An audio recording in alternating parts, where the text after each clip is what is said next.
Welcome to the Nitro College Football Show. My name is Burl. And my name's Streit. And today we are going to preview the semifinals of the college football playoff. But before we do so, we want to thank you so much for spending some time with us today. Please make sure to hit that subscribe button and ring that notify bell. It really helps the show.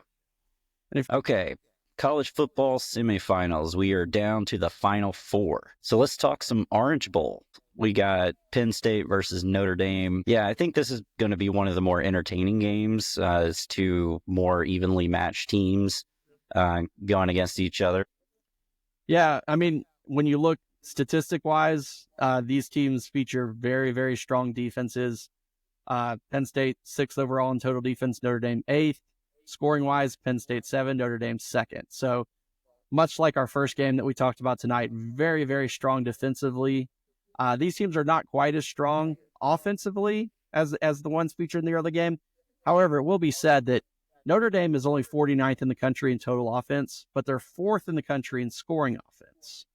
So they make their opportunities count and they get points. Penn State is 25th in the country in total offense, but 24th in scoring. So it's a little bit of an anomaly there. The spread on this game is Notre Dame favored by 2. This will be the 20th meeting between these two teams. The first meeting since 2007. Penn State won that last meeting. The series is tied. 9 games to 9 games and 1 tie. So this will be a tiebreaker. Something's got to give. Yep. Whereas in that first game, Ohio State's trying to get even. In this one, we're going to be breaking a tie because, in college football, we don't have ties anymore. So somebody will be getting an advantage here. Both teams feature strong rushing backfields that are not spearheaded by just one guy. Obviously, on the Notre Dame side, we've got Jeremiah Love and Jadarian Price. And over on the Penn State side, you've got Allen and Singleton. Both of these guys are very, very strong running backs. It's worth being noted that Jeremiah Love did get hurt in the Sugar Bowl. He hurt his knee, and so he has been limited in practice this weekend, and he is wearing a brace on his knee. Now, they said they expect him to play, but that could, factor in because, as we saw in that first-round game, he's one of those breakaway guys that can certainly break one at any time. Jadarian Price kind of carried the load, especially in the fourth quarter for Notre Dame when they were kind of churning out some yards to kind of kill the clock against Georgia. And of course, Riley Leonard is back there too to carry the ball. But this will be a good matchup of two strong rushing backfields that feature quarterbacks who can run. Obviously, Riley Leonard runs a little bit more than Drew Aller, but Drew Aller's not afraid to pull it down and run either. In their playoff games, both these teams have kind of relied on their running games and not really made their quarterbacks throw a lot. I think both of them have thrown it about 20 times a game in both of their games. So it could be the team that really forces the quarterback to step up and kind of make throws and make plays. It could be the one that ultimately makes a difference in this game. Yeah, absolutely. Absolutely. One of the things I think for Penn State is, they've got to get the ball to Tyler Warren. He's there, do everything, tight end, back, his best tight end in the country. He's 2 catches away from 100 receptions for the year, 1,000 yards. I mean, he's their leading receiver. So wherever and however they can get him the ball, they're going to be in good shape. And I was also kind of shocked. Penn State, they have 2,000-yard rushers on their team. Keytron Allen and Nick Singleton are both 1,000-yard rushers. That was kind of eye-popping to me because, I haven't really focused on Penn State this year. But, I think, they need to run the hell out of the ball with those guys as much as they can. And Georgia, in the Sugar Bowl, Georgia couldn't take advantage of Riley Mills being out. Notre Dame had a really, really good game plan to kind of bring rush blitz and kind of put pressure on the Georgia rush game, and Georgia couldn't solve it. Penn State needs to try to take advantage of that. They need to look at that film and kind of scheme around it because I think Notre Dame's going to have a similar game plan than what they had for Georgia. Make the quarterback beat you. Even though Drew Aller obviously is a much more seasoned, experienced quarterback than Gunnar Stockton was. If they can do that, if they can, make Aller be kind of the focus of the game, I think that bodes well for them coming out with a win here. Yeah, and really, from the Penn State side, the coaches, they got to keep doing what works. We've seen a lot of their games in the playoff where, they have a good lead, but then all of a sudden they just stop doing what was working. We saw that big time against Boise, and it's like, what are you doing? Why are you letting them hang around? And then when they finally get back to doing what was working, then they run away with it. So if they just stick to it and not get cute, they're going to have a good chance to pick up the dub. Yep. On the Notre Dame side, they're probably going to hope that Penn State coaches do what they do.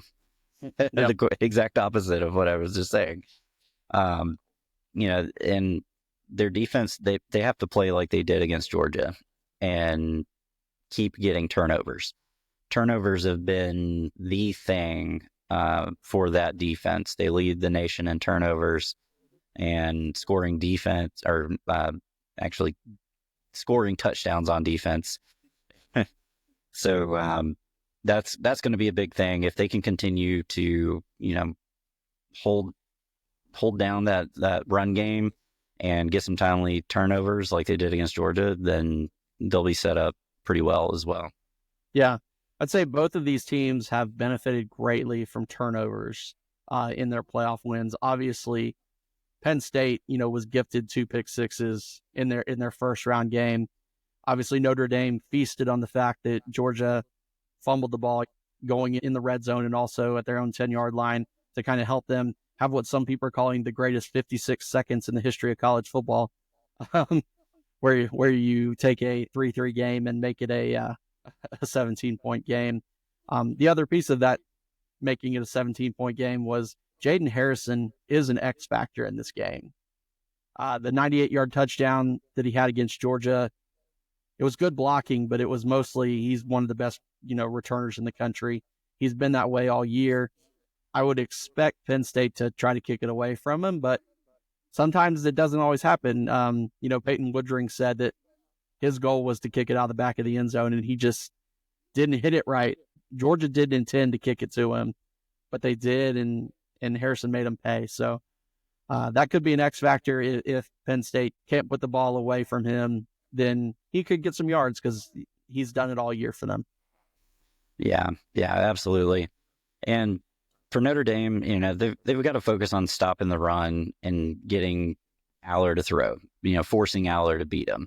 If they can do that, they'll be in a good spot. So offensively, they need to control the ball and let that running game cook and let those 2 backs and Riley Leonard do what they do and run wild.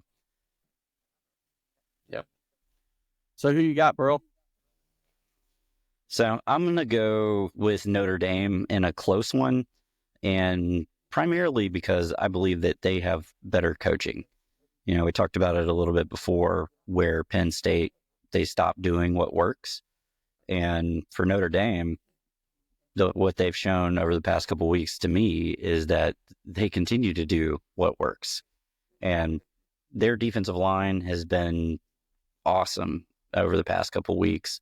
We saw it last week against Georgia, flying all over the ball, causing turnovers, wreaking havoc.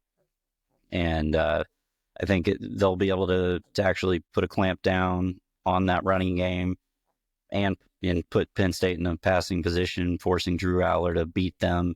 And I don't think Drew Aller can beat them.